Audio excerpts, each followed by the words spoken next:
2 August மாதம் 2026 வருடம் ஞாயிறு ஆராதனைக்கு வந்திருக்கிற உங்களையும், அதே வேளையிலே நேரலை மூலமாக இந்த தேவ செய்திகளை பார்க்கிற உங்கள் அனைவரையும் இயேசு கிறிஸ்துவின் நாமத்தினாலே நான் வாழ்த்தி வரவேற்கின்றேன். ஓகே, இன்றைக்கு பேச இருக்கிற தேவ செய்தியினுடைய தலையங்கம் கொஞ்சம் கிளுகிழுப்பானது, கண்ட்ரவர்ஷியலானது. கண்ட்ரவர்ஷியல்ண்டா ஏன் பாஸ்டர் இதை பத்தி பேசுறார், பாஸ்டருக்கு ஏதோ என்ற மாதிரி ஒரு சப்ஜெக்ட். அதுதான் தேவ செய்தியின் தலையங்கம், தசமபாகமும் காணிக்கையும். இப்போ கொஞ்சம் பேர் மூளை என்ன செய்யும், இதை பார்க்குறாக்களும் சரி, இங்க இருக்கிற ஆக்கள மூளை எல்லாம் இப்படி வேலை செய்தது எனக்கு தெரியும், ஆண்டவருக்கு தான் தெரியும்.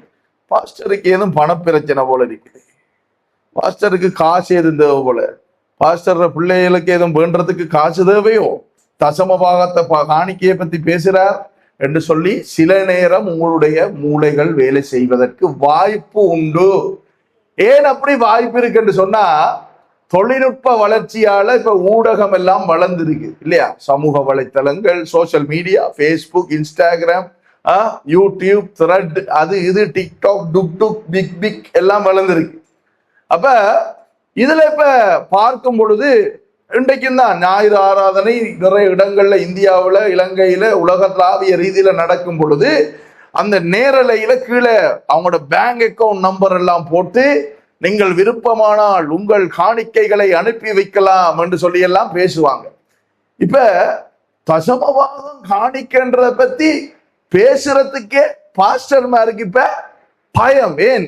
விசுவாசி தப்பா நினைச்சிருமோ, தப்பா எதுவும் நினைப்பாங்களோ, இவருக்கு ஏதோ காசு தேவை போல இருக்கு, இவர் என்ன சொல்ற பட்டும் படாம பேசுறார் அதனாலேயோ என்றெல்லாம் பல சிந்தனைகள் இன்றைக்கு தேவ ஜனங்கள் மத்தியிலே இருக்கிறது. ஓகே, எனக்கு நீங்க காசு கொடுக்க தேவையில்ல, உங்களோட காசும் எனக்கு வேணாம். ஆனால் நான் ஏன் தசமபாகம் காணிக்கையை குறித்து இன்றைய நாளிலே உங்களுக்கு பேச போகிறேன் என்றால், தசமபாகம் காணிக்கையை குறித்த வேத அறிவு உங்களுக்கு இருக்க வேண்டும். தசமபாகம் காணிக்கையை வேதாகமத்துல எழுதினது நான் இல்ல, என்ன மாதிரி ஊழியம் செய்கிற எந்த பாஸ்டரும் இல்ல. அப்ப இந்த செய்தி இன்றைக்கு நான் பேசும் பொழுது சில நேரம் இங்க இருக்கிற உங்களுக்கும் விசுவாசிகளுக்கும் சரி, இத பிறகு பார்க்கிறாக்களுக்கும் சரி, சில நேரம் குத்துவதற்கு சந்தர்ப்பம் உண்டு. ஏனென்றா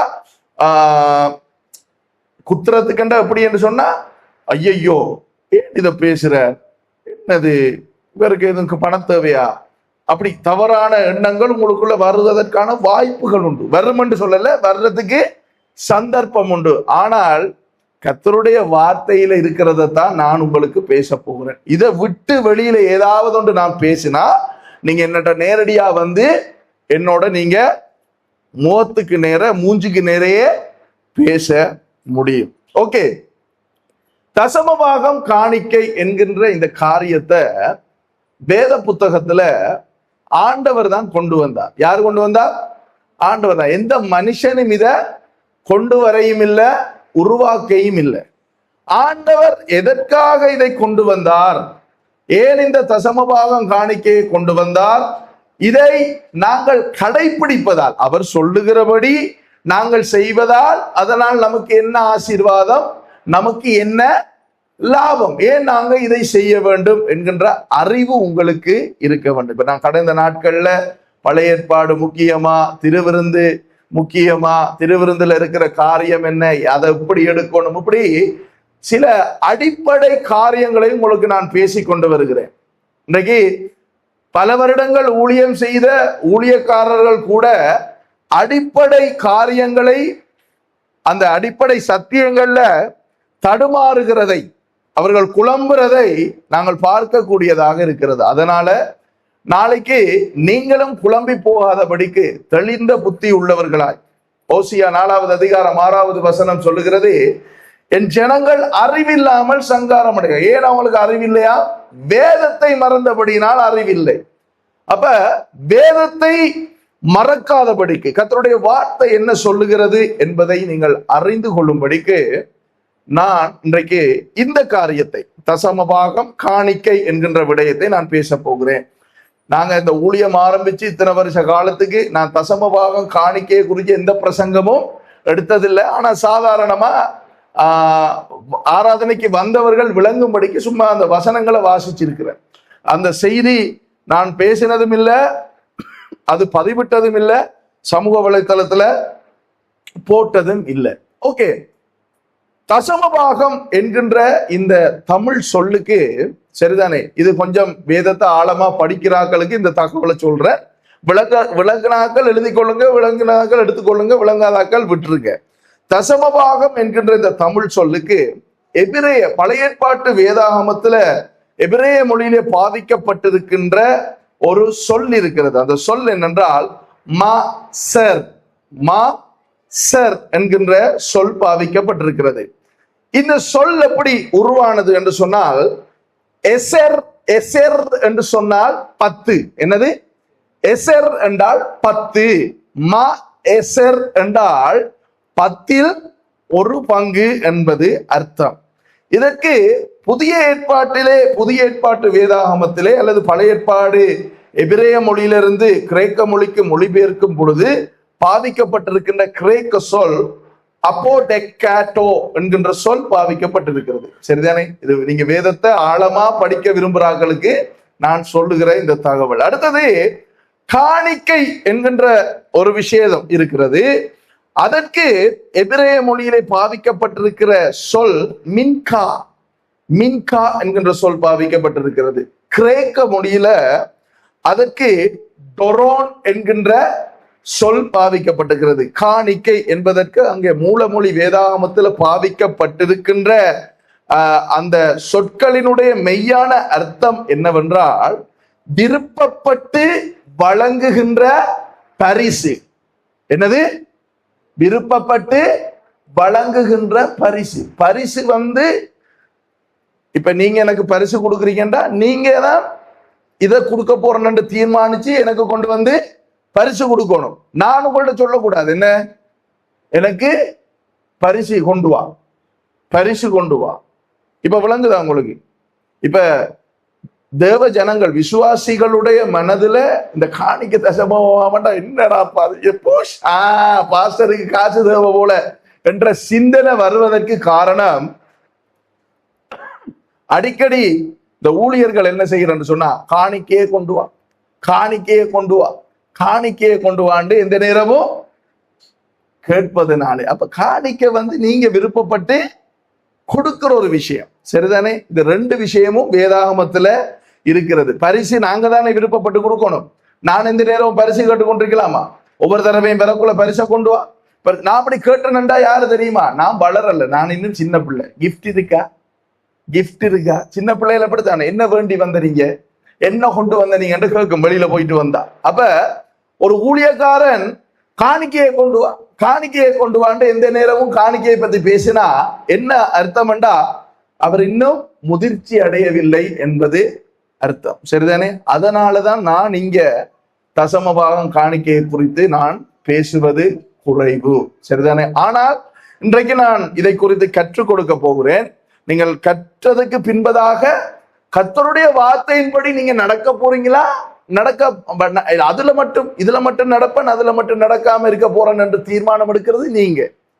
எப்பயுமே நாங்க மகாராஜா கோஆபரேஷன் மாதிரி சக்தி FM, சக்தி டிவி, சிரச டிவி மாதிரி தெரிவிப்பது நாங்க, தீர்மானிப்பது நீங்கள். சரிதானே? அப்ப நீங்க அதை குறிச்சு விளங்கி கொள்ளுங்க. ஓகே, இந்த தசமபாகம் காணிக்கை என்கிற விடயம் சரிதானே, நீங்க நினைக்க கூடாது. சில வேளைகள்ல வேதத்தை வாசிச்சவங்களுக்கு தெரியலாம், அது நியாய பிரமாணத்திலே வந்தது. அப்படியா? சொல்லுங்களேன். தசமபாகம் காணிக்க ஆண்டவர் நியாய பிரமாணத்திலே கொண்டு வந்தார். நியாய பிரமாணத்துக்கு முற்பட்ட காலத்திலேயே தசமபாகம் என்கின்ற விடயமும் காணிக்கை என்கின்ற விடயமும் பரிசுத்த வேதாகமத்திலே இருக்கிறது. சரிதானே? ஓகே, திருப்புங்க ஆதியாகமம் 14வது அதிகாரத்துக்கு வாங்க. ஆதியாகம புத்தகம் 14வது அதிகாரத்துல 18 20 வரைக்கும் வாசிங்க. இங்க ஒரு சம்பவம் நடக்கிறது. அந்த சம்பவத்தை கவனிங்க. உங்களோட வேத புத்தகங்கள்ல திருப்பி அதை வாசிங்க. ஆதியாகமம் 14 18 20 நான் வாசிக்கிறேன் பாருங்க. அன்றியும் உன்னதமான தேவனுடைய ஆசாரியனாய் இருந்த சாலேமின் ராஜாவாகிய, யாருது? சாலேமின் ராஜா. சாலேமின் ராஜா என்றால் சமாதான ராஜா, சமாதான பிரபு. சரிதானே? சாலேம் என்று சொல்லப்படுகின்ற ஒரு ஊர் இருந்தது. சரிதானே? ஆபிரகாமின் காலத்திலேயே அது இருந்தது. அந்த சாலேம் என்கின்ற அந்த ஊர் தான் பிற்காலத்தில் எப்படி அழைக்கப்பட்டது? எகு ஷாலேம், எரு ஷலேம் என்று அழைக்கப்பட்ட. அப்ப சாலேமின் ராஜாவாகிய மெல்கிசதேக்கு, சரியா? சாலேம் என்கின்ற ஊரினுடைய ராஜாவினுடைய பேர் என்ன? மெல்கிசதேக். மெல்கி என்றால் என்ன? ராஜா. ஜெதேக் என்றால் நீதி. அப்ப மெல்கிசதேக் என்கின்ற அவருடைய பேரின் அர்த்தம் நீதியின் ராஜா. அவர் என்ன செய்கிறார் என்றால் அப்பமும் திராட்சை ரசமும் கொண்டு வந்து, சரியா? அப்பமும் திராட்சை ரசமும் கொண்டு வந்து அவனை ஆசீர்வதித்து, அவனை ஆபிரகாமை ஆசீர்வதித்து, வானத்தையும் பூமியையும் உடையவராகிய உன்னதமான தேவனுடைய ஆசீர்வாதம் ஆபிரகாமுக்கு உண்டாவதாக என்று சொன்னான். சரிதானே? வேத முறைமையின்படி யார் ஆசீர்வதிக்க முடியும் என்றால் அவர் ஆசாரியனா இருக்க வேண்டும். அப்ப இந்த மெல்கிசதேக் என்கின்ற நபர் அவர் இஸ்ரவேலன் அல்ல. நல்லா விளங்கிக் கொள்ளுங்க. அவர் இஸ்ரவேலன் அல்ல, அவர் யூதன் அல்ல. ஆபிரகாமினுடைய காலத்திலேயே தேவனை அறிந்த ஒரு நபர் இருக்கிறார், அவருடைய பேர் மெல்கிசதேக். சில வேத ஆராய்ச்சிகள் சொல்லுகிறது மெல்கிசதேக் யோபு இருக்கிறார் தானே, யோபுடைய வம்சாவளியாகவும் இருப்பதற்கான வாய்ப்புகள் இருக்கிறது. ஏனென்றால் யோபு எப்பொழுது வாழ்ந்தவர் என்று சொல்லி நீங்க பாத்தீங்கன்னு சொன்னா, யோபு புத்தகம் இருக்குதானே, அந்த யோபு புத்தகத்தில் இருக்கிற யோபு எப்ப வாழ்ந்தார் என்றால் ஆபிரகாமுக்கு முற்பட்ட காலத்திலே அவர் வாழ்ந்தார். எப்ப? ஆபிரகாமுக்கு முற்பட்ட காலத்திலே வாழ்ந்தார். நோவாவுக்கு பிற்பட்ட காலத்துல அவர் வாழ்ந்தார். என்னங்கள் இல்லையா? நோவாவுக்கு முதல் தான் வெள்ளம் வந்து, அதுக்கு பிறகுதான் யோபு வாழ்ந்தார். நோவாவோட பிற்பட்ட காலம், ஆபிரகாமுக்கு முற்பட்ட காலத்துல தான் இந்த யோபு வாழ்ந்தார். சரிதானே? யோபு கர்த்தரை அறிந்திருந்தாரா? கர்த்தர் தான் தேவன் என்று அறிந்திருந்தாரா? என்ன அறிந்திருந்தாரா இல்லையா? ஒரு பதில் அறிந்திருந்தாரா? அறிந்திருந்தார். அறிந்திருந்தபடினாலதான் யோபு புத்தகத்தை எடுத்து வாசி பாருங்க. நீங்க வீட்டுல பைபிள் வாசிச்சா தான் உங்களுக்கு நாங்க இருக்கிற கேள்விக்கு பதில் தெரியும். நீங்க இந்த என்னது இந்த புழுசு அடிச்சமா இருந்தா தெரியா? யோபுவை குறிச்சு கர்த்தர் பிசாசுட்ட சாட்சி சொல்லுகிறார். அவன் சன்மார்க்கனும் தேவனுக்கு பயந்து நடக்கிறவனும் என்று சொல்லி ஆண்டவர் சாட்சி கொடுக்கிறார். யாரை குறிச்சு? யோபுவை குறிச்சு. அப்ப யோபுக்கு கர்த்தரை தெரியும், கர்த்தருக்கும் யோபுவை தெரியும். யோபுவை பாருங்க. யோபு 23ஆம் அதிகாரம் வீட்டுல போய் வாசிங்க. யோபு 23ஆம் அதிகாரத்தை பாத்தீங்கன்னா அந்த 23ஆம் அதிகாரம் சொல்லுது யோபு ஒரு ராஜா. யாரு? எந்த தேசத்துக்கு ராஜா? யோபு ஊத்ஸ் என்று சொல்லப்படுகின்ற நாட்டிற்கு இந்த யோபு யாரு? ராஜா. யோபினுடைய நண்பர்கள் எகிப்திய மன்னர்கள் எல்லாம் அவருடைய நண்பர்களாய் இருந்தார்கள். நான் யோபுவை பத்தி பேச வரல, இந்த காரியத்தை நீங்க விளங்கிக் கொள்ளணும், அதுக்குதான் இதெல்லாம் பேசுறேன். சரியா? அதே நேரம் யோபுவும் ஆசாரியனா இருக்கிறார். ஆசாரியனா இருந்தாரா?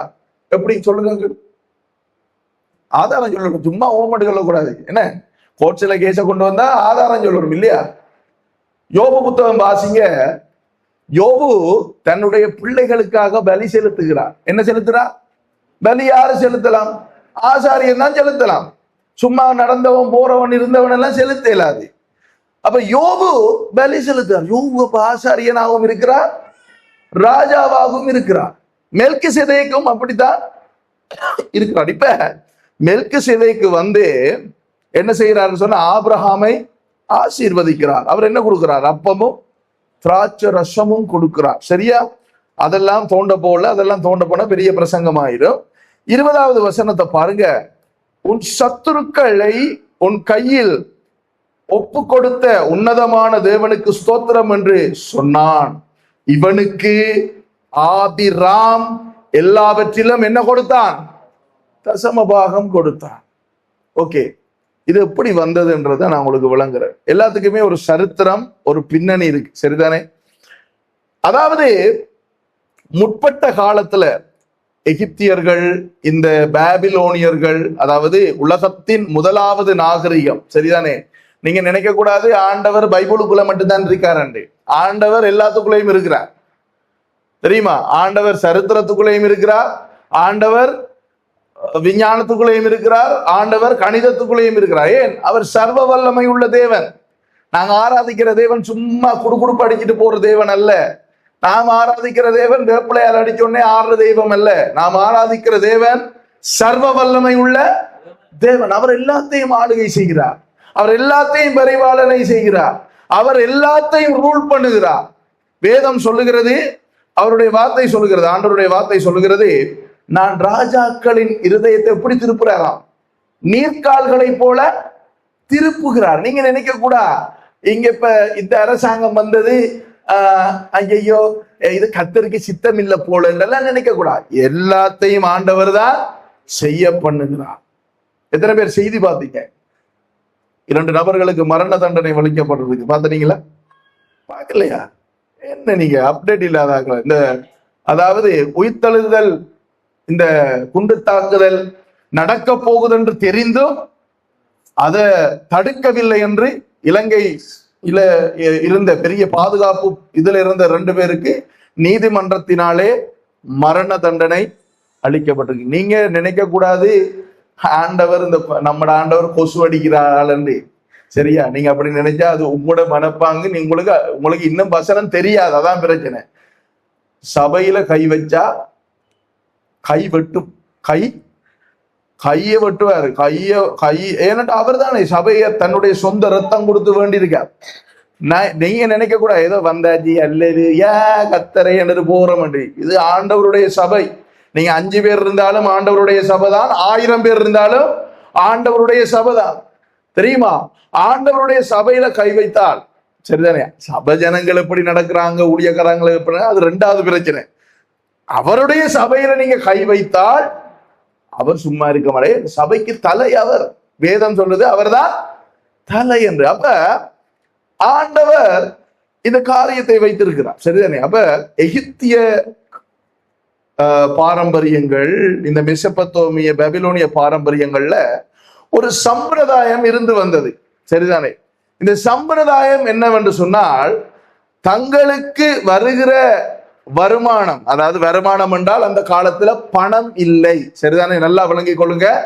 பணம் இல்லை, அந்த நேரம் கரன்சி இல்லை. அந்த நாட்கள்ல பொருட்கள் விவசாயம் தான் செய்தார்கள். விவசாயம் என்றால் ஆடு வளர்ப்பு, மாடு வளர்ப்பு, ஒட்டகங்களை வளர்த்தார்கள், சரிதானே?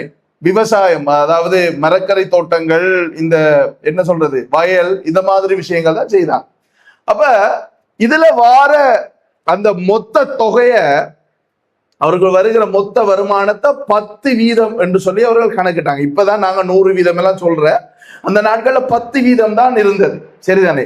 அந்த 10%த்துல ஒரு பகுதியை என்ன செய்தார்கள் என்றால், அந்த நாட்களிலே ஆளுகை செய்த ராஜாக்களுக்கு, அரசர்களுக்கு கொடுக்கின்ற ஒரு சம்பிரதாயம் இருந்தது. அந்த சம்பிரதாயம், அந்த கலாச்சாரத்தை தான் இங்க ஆபிரகாம் என்ன செய்கிறார்? சாலோமின் ராஜாவுக்கு கொடுக்கிற. ஆண்டவர் இங்க ஆபிரகாமிட்ட வந்து சொல்லல தசமபாகம் கொடுங்க என்று சொல்லல. ஆனால் பரிசுத்த ஆவியானவர் என்ன செய்திருக்கிறார்? இந்த இடத்துல அந்த சம்பவத்தை பதிவு செய்திருக்கிறார். அப்ப இந்த தசமபாகம் எப்படி வந்தது என்பதை நீங்கள் அறிந்து கொள்ளுங்கள். சரி, அடுத்தது திருப்புங்க ஆதியாகமம் 4வது அதிகாரத்துல காணிக்கை நியாய பிரமாணத்துக்கு முற்பட்ட காலத்திலேயே இருந்தது என்பதை நான் உங்களுக்கு காண்பிக்கிறேன். 4வது அதிகாரம் 2வது வசனம், அதுல இருந்து பாருங்க. ஆதியாகமம் 4வது அதிகாரம் 2-7 பாருங்க. பின்பு அவனுடைய சகோதரனாகிய ஆபேலை பெற்றாள். யாரு? ஏவாள். ஆபேல் ஆடுகளை மேய்க்கிறவனானான், சரிதானே? ஆபேல் போய் சென்ட்ரல் பேங்க்ல வேலை செய்யல. ஏன்?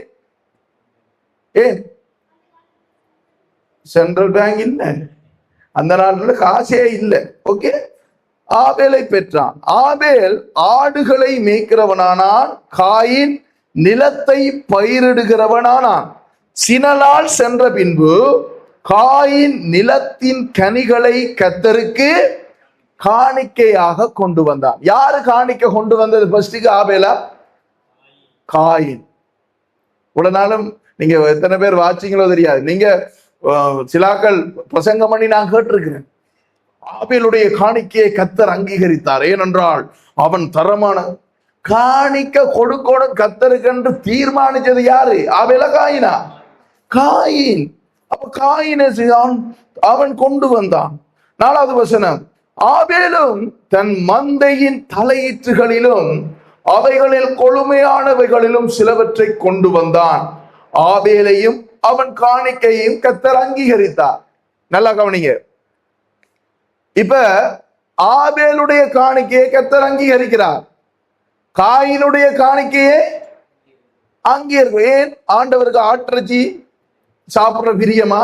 என்னது நல்லா இல்ல. இப்ப எங்கட வீட்டுல எங்கட மகன் இருக்கிறார், அவருக்கு இறைச்சி கொடுத்தா சாப்பிடுவார், மீன் கொடுத்தா வேணாம். என்னது?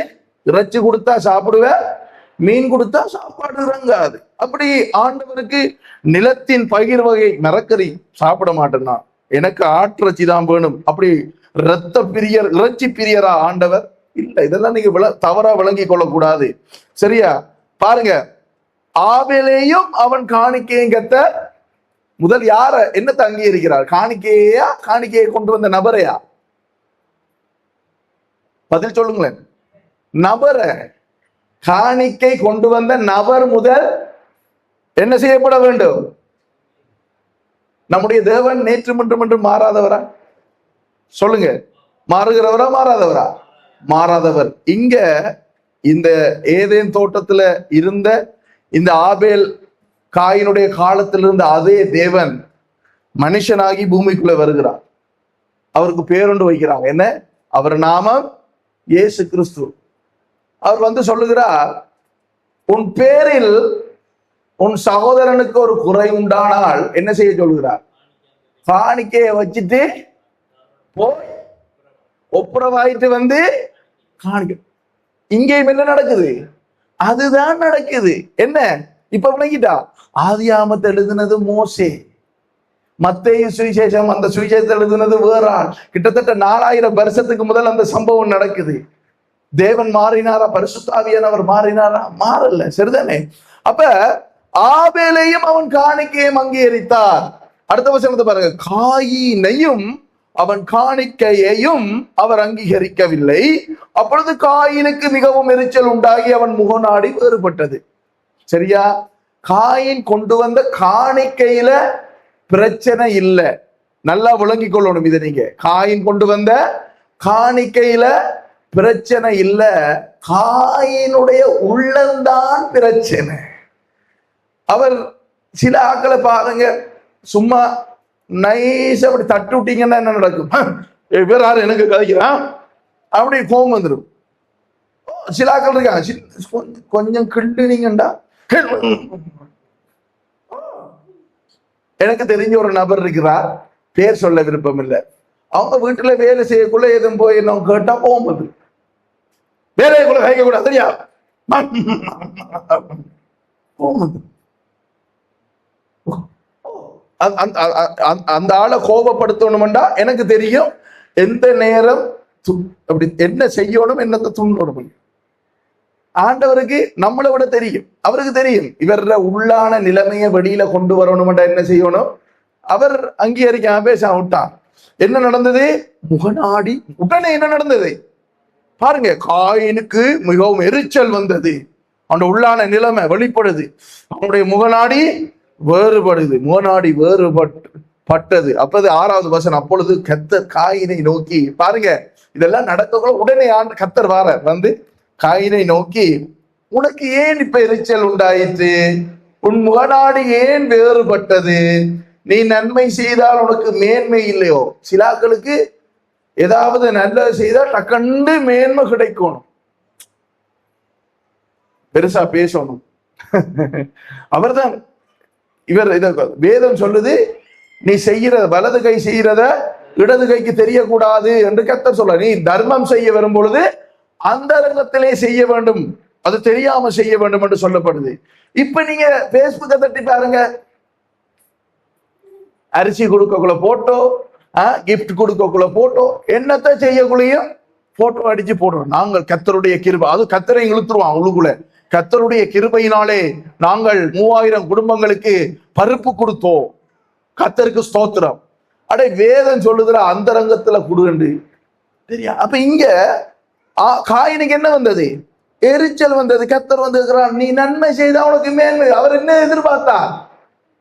காயினுக்கு என்ன வேணும்? கொடுத்தமா போனமா. சில ஆட்கள் இருக்கிறாங்க, காணிக்க தசம் பாஸ்டர் என்ன இல்லை காணிக்கையை வச்சு இவ்வளவு காசு வருது, அவர் என்ன செய்யற? கேள்வி கேட்க வந்துருவாங்க. கேள்வி கேட்கறது தவறு என்று நான் சொல்லல, சரிதானே? தவறு நடந்தா தவறை சுட்டி காட்டுறதுக்கு உங்க எல்லாருக்குமே முழு அதிகாரமும் இருக்கு. ஆனா நீங்க கொடுத்து போட்டு அது என்ன நடக்குதுன்னு சொல்லி நீங்க பார்க்க கூடாது. நீங்க யாரை நம்பி கொடுக்குறீங்க? ஆண்டவரோட வசனத்தை கீழ்ப்படிஞ்சு காணிக்கையே தசமாகத்தை போடுறீங்க, போட்டாச்சு. இப்ப அதை நான் எடுத்து தவறா பிரயோகப்படுத்தினா என்ன நியாயம் தீர்க்க வாரது யாரு? இப்ப டக்கண்டு சிலா கொஞ்சம் நாங்க கதைக்க கூட அவரை கர்த்தர் நியாயம் தீர்க்கணுமா? வேதத்தின்படி நான் சொல்றேன், சரிதானே? தவறாக நான் பயன்படுத்தினான் வருகிற நிதிக்கு என்ன நடக்கிறது என்றதை நீங்க கவனிக்கத்தான் வேணும். சில மெயின் லைன் சர்ச்சஸ்ல அதுக்கண்டு ஆட்கள் வச்சிருக்கிறாங்க. இப்ப இந்த சபையில அதுக்கண்டு ஆட்கள் வைக்க இயலாது. ஏன்? இன்னும் இந்த சபை வளர்ச்சி அடையல. இந்த சபை வளர்ச்சி அடைஞ்சாதான் நாங்க ஒரு கமிட்டியையோ அதை இந்த நிதிகளை பரிமாலனை செய்யறதுக்கு ஒரு ஆட்களை ஏற்படுத்த முடியும். அதுக்கு ஒரு ஆள் கொண்டு வந்து சும்மா வைக்கலாது. அதுக்கு கணக்கு வழக்கு தெரிஞ்ச ஒரு ஆளை தான் அதுக்கு வைக்க முடியும், வேறொரு ஆளை வைக்கலாது. அப்ப நன்மை செய்தால் மேன்மை இல்லையோ என்றார். அப்ப பாருங்க, இந்த 4வது அதிகாரத்துல காணிக்கை என்கிற விடயம் வருகிறதா? கொடுக்கிற காணிக்கையை ஆண்டவர் அங்கீகரிக்கிறாரா? காணிக்கை அங்கீகரித்த விடயமும் நியாய பிரமாணத்துக்கு முற்பட்ட காலத்துல வேதத்துல இருக்குது. காணிக்கையை நிராகரித்த விஷயமும் பரிசுத்த வேதாகமத்துல இருக்கிறது. ஓகே, இப்ப ஆதியாகமம் 28வது அதிகாரத்துக்கு வாங்க. ஏன் நான் மெதுவா போறேன்டா நீங்க விஷயத்தை விளங்கணும். நான் என்னத்தை பேச வாரன், வேதம் என்ன சொல்லுது என்றதை நீங்க விளங்கி கொள்ள வேண்டும். ஓகே, ஆதியாகமம் 28வது அதிகாரம் 20வது வசனத்துல இருந்து 22வது வசனம் வரைக்கும் கவனிங்க. அப்பொழுது யாக்கோபு, தேவன் என்னோட இருந்து நான் போகிற இந்த வழியிலே என்னை காப்பாற்றி உண்ண ஆகாரமும் உடுக்க வஸ்திரமும் எனக்கு தந்து என்னை என் தகப்பன் வீட்டுக்கு சமாதானத்தோட திரும்பி வர பண்ணுவாரானால் கர்த்தர் எனக்கு தேவனாயிருப்பார். நான் தூணாக நிறுத்தின இந்த கல் தேவனுக்கு வீடாகும். தேவரீர் எனக்கு தரும் எல்லாவற்றிலும் உமக்கு தசமபாகம் செலுத்துவேன் என்று சொல்லி பொருத்தனை பண்ணி கொண்டான். இங்க யாக்கோபு ஒரு பொருத்தனையை தேவனோடு பண்ணுகிறதை பார்க்கிறோம். இந்த இடத்துலதான் அவர் கல்லை வைத்து தூங்குகிறார். அப்ப அவர் ஒரு சொப்பனத்தை காணுகிறார். தேவதூதர்கள், ஒரு ஏணி வைக்கப்பட்டிருக்கிறது, தேவதூதர்கள் இறங்குறதும் ஏறுகிறதுமான சொப்பனம் வருகிறது. இந்த இடத்துல அவர் சொல்லுகிறார், ஆண்டவரே ஏன் அப்படி சொன்னார் என்றால் அந்த பொருத்தனை, அந்த உடன்படிக்கை ஏன் பண்ணினார் என்றதை நீங்க விளங்கிக் கொள்ளணும். ஏசாவுக்கு பயந்து தன்னுடைய மாமனார் இடத்துக்கு அவர் ஓடிக்கொண்டிருக்கிறார். இவர் போகும் பொழுது அதுதான் அந்த பாட்டு சொல்லுவாங்க, வெறுங்கையாய் போகிறார், ஒன்றுமே இல்லை. போய் அங்கிருந்து வரும் பொழுது சகல ஆசீர்வாதங்களோடும் வருகிறார். ஆடுகள், மந்தைகள், குடும்பம், பிள்ளைகள் எல்லாத்தோடையும் அவர் வருகிறார். அப்ப இந்த இடத்துல தேவனிடத்துல அவர் சொல்லுகிறார், ஆண்டவரே நீர் எனக்கு கொடுக்கின்ற எல்லாவற்றிலும் நான் உமக்கு தசமபாகம் தருவேன். அப்ப நல்லா விளங்கி கொள்ளுங்க, நியாய பிரமாணம் மோசே மூலமாக ஆண்டவர் கொடுத்தார், சரிதானே? நியாய பிரமாணம் மோசே மூலமாக கொடுக்கப்படுவதற்கு முற்பட்ட காலத்துல ஆங்கிலத்துல சொல்லுவாங்க பேட்ரியாக்ஸ் சொல்லுவாங்க. அப்படி என்றால் முற்பிதாக்களினுடைய காலத்துல, பரிசுத்த வேதாகமத்துல முற்பிதாக்கள் என்று சொல்லப்படுகிறவர்கள் 3 பேர். ஆபிரகாம், அடுத்து யாரு?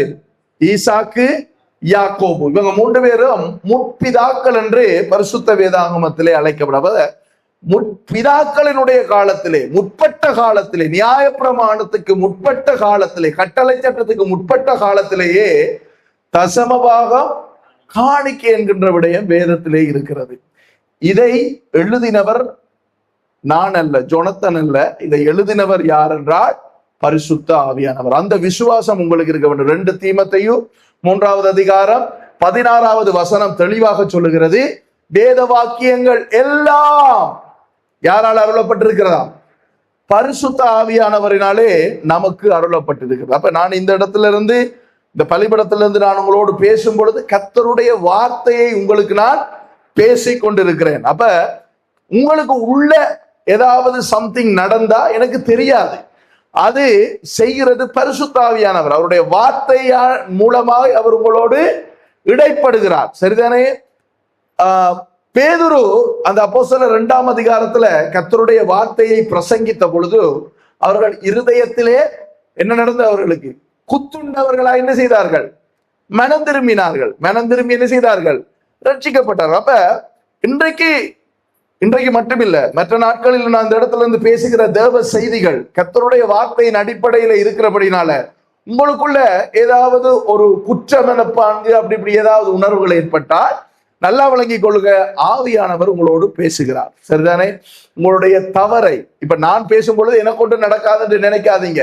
கர்த்தருடைய வார்த்தை இருபுறமும் கருக்குள்ள பட்டயம். நான் இப்படி வெட்டுனா எனக்கும் சேர்த்துதான் வெட்டும், நான் பிள்ளை செஞ்சா என்னையும் தான் சுட்டி காட்டும். சரிதானே? நான் பேசுறதால நான் நீதிமான் என்றெல்லாம் நீங்க நினைச்சிட கூடாது. நான் பேசும் பொழுது என்னல தவறு இருந்த ஆண்டவருடைய வசனம் என்ன செய்யும்? நீயும் இப்படி செய்யறாதானே என்று உள்ளுக்குள்ள குத்தி காட்டும். அதே மாதிரி நீங்க தவறு செய்தாலும் குத்தி காட்டும். குத்தி காட்டுறதுக்கான நோக்கம் என்ன? நான் குத்தி காட்டுறது இல்ல, கர்த்தருடைய வார்த்தையை அடிப்படையாக வைத்து ஆவியானவர் உங்களோடு இடைப்படுவதற்கான நோக்கம் என்ன? மனம் திரும்புங்கள் என்பதற்காக. சரி, இப்ப இந்த தசமபாகம் காணிக்க நியாயப்பிரமாணத்துக்கு முற்பட்ட காலத்துல இருந்தாலும் ஆண்டவர் என்ன செய்கிறார் என்றால் அதை நியாயப்பிரமாணத்துக்குள்ளே கொண்டு வருகிறதை பார்க்கிறோம். லேவியராகம புத்தகம் 27வது அதிகாரம். சரி, இதை ஏன் லேவியராகம புத்தகத்துல ஆண்டவர் எழுதியிருக்கிறார் என்றால், லேவியராகம புத்தகம் எழுதப்பட்டது லேவியர்களுக்கு, ஆசாரியர்களுக்கு. சரிதானே? அப்ப ஆசாரியர்களா இருந்தால், நானும் நீங்களும் ஆசாரியர்களா? ஆசாரியர்களா இருந்தால் நாம் அவருடைய வார்த்தைக்கு கீழ்ப்படிய வேண்டியது அவசியம். லேவியராகமம் 27வது அதிகாரம் 30வது வசனத்தை பாருங்க. இதுல ஆண்டவர் சொல்லுகிறார் மோசே மூலமாக, தேசத்திலே நிலத்தின் வித்திலும் விருட்சங்களின் கனியிலும் தசமபாகம் எல்லாம் கர்த்தருக்கு உரியது. அது கர்த்தருக்கு பரிசுத்தமானது. அது வேணாம், கர்த்தருக்கு பரிசுத்தமானது. ஏன் நிலத்தை குறிச்சு, கனியை குறிச்சு, வயல் நிலங்களை குறிச்சு ஆண்டவர் இந்த இடத்துல பேசுகிறார் என்றால், அந்த நாட்கள்ல பணப்புழக்கம் இல்லை. சரிதானே? கரன்சி இல்ல. சரிதானே? அந்த நாட்கள்ல அவர்கள் விவசாயம் செய்து அதிலே வருகின்ற காரியத்தை எடுத்து என்ன செய்வார்கள்? அவர்கள் சாப்பிட்டார்கள். இப்ப யோசேப்போட கதையை வாச்சிங்கண்டா, ஏன்னா யோசேப்பு எகிப்தில் என்ன செய்கிறார்? பெரிய களஞ்சியம் ஒன்றை உருவாக்கி நெற்கதிர்கள், கோதுமை நெல்களை, நெல் மணிகளை, கோதுமை மணிகளை அதுல சேர்த்து வைக்கிறார், ஸ்டாக் பண்ணி வைக்கிறார். பஞ்சம் வந்த பொழுது என்ன நடக்குது? அதை எடுத்து கொடுக்குறாங்க. அப்ப அதை எடுத்து அவங்க என்ன செய்வாங்க? குத்தி அரிசியாக்கி அதை அரைச்சி மாவாக்கி அப்பம் சுட்டு சாப்பிடுவார்கள். இப்ப நாங்க அப்படி செய்யறோமா? இல்ல. இப்ப என்ன செய்யறோம்? இப்ப பணம் இருக்குது. இப்ப பணம் தானே பிரதானமா இருக்குது. அதனால என்ன செய்யறோம்? காசு எடுக்கிறோம். அரிசி இல்லையா, கடையில போய் கொடுக்குறோம். 1 கிலோ அரிசி தாங்கன்னு சொல்லி நாங்க என்ன செய்யறோம்? வாங்குறோம். கறி வேணுமென்று வாங்குறோம், ஆக்கி சாப்பிட்றோம். இன்றைக்கு பொருட்களை விட பணம் என்ன எந்த இடத்துல இருக்குது? மேல இருக்குது. சரிதானே? அப்ப வேதத்துல பணத்தை பத்தி இந்த இடத்துல பேசப்படாததுக்கு காரணம் இப்ப இந்த வாசிச்ச வசனத்துல பேசப்படாத காரணம் பணப்புழக்கம் இல்லை. அப்ப ஆண்டவர் சொல்லுகிறார், தசமபாகம் எல்லாம் யாருக்குரியதான்? கர்த்தருக்கு உரியது. தசமபாகம் யாருடையது? கர்த்தருக்குரியது. சரியா? அது கர்த்தருக்கு பரிசுத்தமானது. தசமபாகம் யாருடையது? கர்த்தருக்குரியது. அது கர்த்தருக்கு பரிசுத்தம். பரிசுத்தம்னா அதை கொண்டு போய் இந்த என்னது குளோரெக்ஸ் போட்டு ஊற வச்சு வெள்ளையாக்குறது இல்லை. பரிசுத்தம் என்றால் பிரித்தெடுக்கப்பட்ட அந்த பங்கு. 10ல் அந்த ஒரு பங்கு இருக்குதானே, 10ல் ஒரு பங்கு என்று சொல்லுவது உங்களுடைய முழு சம்பாத்தியத்துல உங்களுக்கு கிடைக்கிற எதுவாக இருந்தாலும் அதுல அந்த ஒரு பங்கு யாருடையது? கர்த்தருக்குரியது. அதை நீங்க கர்த்தருக்கு தான் கொடுக்க வேண்டும். உண்மையாக சொல்ல போனா 10 பங்குமே கர்த்தருக்குரியதுதான். ஏன்? கர்த்தர் உங்களுக்கு ஆரோக்கியம் தரலன்றா நீங்க 10 பங்கும் சம்பாதிச்சிருப்பீங்களா? இல்ல. ஆண்டவர் உங்களுக்கு ஒரு நரம்பு இழுத்திருந்தா உங்களால போய் வேலை செய்யலுமா? செய்யலாது. ஆண்டவர் உங்களுக்கு ஆரோக்கியத்தை சுகத்தை கொடுக்கலன்னா உங்களால போய் வேலை செய்யலுமா? செய்யல. 10 பங்கும் அவருக்குரியதா. ஆனா ஆண்டவர் என்ன செய்யறார்? எனக்கு 10 பங்கும் வேணா ராசா, நீ 10ல் அந்த ஒரு பங்கை அது என்னுடையது எனக்கு தாண்டு சொல்லுகிறார். அதை நீ எனக்கு கொண்டு வந்து கொடு என்று அவர் சொல்லுகிறார். அவர் ரிக்வஸ்டா சொல்ல, அதுன்றது எனக்கு கொடு, உனக்கு விருப்பம்டா கொடு, இல்லைன்னா அதையும் எடுத்து நீ சாப்பிடு, சாப்பிட்டுட்டு இரு. ஓகே, அப்ப கர்த்தருக்குரியது என்று சொல்லுகிறார். அப்ப தசமபாகம் கர்த்தருக்குரியது. நான் இப்ப காணிக்கையை பத்தி பேசல, தசமபாகத்தை பத்தி பேசுறேன். தசமபாகம் கர்த்தருக்குரியது, சரிதானே? அது கர்த்தருக்கு பரிசுத்தமானது. எண்ணாகமம் 18வது அதிகாரம் எடுங்க. எண்ணாகமம் 18வது அதிகாரம் 20வது வசனத்தை கவனிங்க. பின்னும் கர்த்தர் ஆரோனை நோக்கி, சரியா? கர்த்தர் யாரோட பேசுகிறார்? ஆரோனை நோக்கி, அவர்களுடைய தேசத்தில் நீ ஒன்றையும் சுதந்திரித்துக் கொள்ள வேண்டாம். இப்ப என்னென்றால் வாக்குத்தத்தம் பண்ணப்பட்ட தேசத்துக்குள்ள இவங்க போக போறாங்க. ஆரோன் யாரு? அவர் பிரதான ஆசாரியர், சரிதானே? ஆரோன் பிரதான ஆசாரியர். பிரதான ஆசாரியர்கள் எல்லாருமே ஆசாரியர்கள் ஊழியம் செய்கிற எல்லாருமே லேவி கோத்திரத்தை சேர்ந்தவர்கள். வேதத்தை வாசிச்சவங்களுக்கு தெரியும். இந்த லேவி கோத்திரம், லேவி என்கின்ற லேவியினுடைய வம்சாவளியை சேர்ந்தவர்கள். இந்த லேவியர்களுக்கு ஆண்டவர் சொல்லுகிறார், நீங்க எந்த ஒரு இடத்தையும் உங்களுக்கு சொந்தமாக்க கூடாது, எந்த ஒரு சொத்தையும் உங்களுக்கு சொந்தமாக்க கூடாது என்று சொல்லுகிறார். இப்ப பாருங்க, ஆரோன் இடத்துல பேசுகிறார். இப்ப முதலாவது ஆசாரியனாய் ஏற்படுத்தப்பட்டவர் ஆரோன் தானே. ஆரோன் சொல்ல, அவர்களுடைய தேசத்தில் நீ ஒன்றையும் சுதந்திரித்துக் கொள்ள வேண்டாம், அதாவது உனக்கு ஒன்றும் எடுக்க வேண்டாம். அவர்கள் நடுவே உனக்கு பங்கு உண்டாயிருக்கவும் வேண்டாம். உனக்கு பங்கு எதுவுமே உண்டாயிருக்க வேண்டாம். அவங்களுக்கு நிலங்கள் எல்லாம் கொடுக்கப்பட்டது, ஆனால் உனக்கு எந்த பங்கும் இருக்க வேண்டாம். இஸ்ரவேல் புத்திரர் நடுவில் நானே உன் பங்கும் உன் சுதந்திரவுமாய் இருக்கிறேன். ஆசாரியர்களுக்கு ஆண்டவர் சொல்லுகிறார், நான் தான் உன்னுடைய பங்கு. கர்த்தர் சொல்லுகிறார், நான் தான் உன்னுடைய பங்கு, உன் சுதந்திரவுமாய் இருக்கிறேன். இதோ லேவியின் புத்திரர் ஆசரிப்பு கூடாரத்தின் பணிவிடையை செய்கிற அவர்களுடைய வேலைக்காக இஸ்ரவேலருக்குள்ளவை எல்லாவற்றிலும் தசமபாகத்தை அவர்களுக்கு சுதந்திரமாக கொடுத்தேன். லேவியராகமத்தில் என்ன சொல்லுகிறார்? தசமபாகம் என்ன சொல்லுகிறார்? கர்த்தர் எனக்குரியது, அது கர்த்தருக்கு பரிசுத்தமானது என்று லேவியராகம புத்தகத்துல கர்த்தர் சொல்லுகிறார். எண்ணாகமத்தில் என்ன சொல்லுகிறார்? லேவியர்கள், ஆசாரியர்கள், ஊழியர்கள், அவர்களுக்கு இப்ப உங்களுக்கு ஒரு தெளிவு உண்டாகணும் தானே. நீங்க ஏன் காசை கொண்டு வந்து இங்க போடுறீங்க? காசு தானே போடுறீங்க, அரிசி பருப்பு மரக்கறி ஒன்றும் தாரல. சில இடங்கள்ல அதெல்லாம் கொடுக்குறாங்க, போடுறீங்க. இதை நான் எடுத்துட்டு ஏன் போறேன் என்ற ஒரு தெளிவு உங்களுக்கு உண்டாகும், சரிதானே? அந்த அறிவு உங்களுக்கு வேணும் வேத வசனத்தின்படி, சரிதானே? அப்ப லேவியராகமத்துல சொல்ல அது கர்த்தருக்குரியது. எண்ணாகமத்துல சொல்லுகிறார் 21வது வசனத்துல, அவர்களுக்கு எதுவும் சொந்தம் இல்ல. லேவியின் புத்திரர் ஆசரிப்பு கூடாரத்தின் பணிவிடையை செய்கிற அவர்களுடைய வேலைக்காக இஸ்ரவேலருக்குள்ளவை எல்லாவற்றிலும் தசமபாகம் அவர்களுக்கு சுதந்திரமாக கொடுத்தேன். அப்ப தசமபாகத்தை நாங்க எடுக்கிறதுக்கான காரணம், நான் தான் எங்களோட போதகர், ஆசாரியன் தானே, நான் எடுப்பதற்கான காரணம் கர்த்தர் அதை சுதந்திரமாக எங்களுக்கு கொடுத்திருக்கிறார். ஏனென்றால் நாங்க ஆசாரியர்கள் வேற வேலை செய்யறது இல்லை. இன்னைக்கு பிசினஸ் செய்யற ஆசாரியர்கள் இருக்கிறாங்க, நாங்க அப்படி இல்லை, சரிதானே? ஆனா எங்களுக்கு என்ன, எங்களுடைய எல்லாம் என்ன, நாங்க கர்த்தரை நோக்கி ஜெபிக்கிறோம், கர்த்தருடைய வேலையை செய்கிறோம், கர்த்தருக்கு ஒப்பு கொடுத்திருக்கிறோம், ஆண்டவருடைய பணிவிடையை செய்கிறோம், சரிதானே? அப்ப கர்த்தர் என்ன செய்கிறார்? அவருடைய வேலையை செய்கிறபடினால அவருக்குரியதுல இருந்து எங்களுக்கு என்ன செய்கிறார்? இந்தா இது உனக்கு என்று சொல்லி அவர் என்ன செய்கிறார்? எங்களுக்கு கொடுக்கிறார்.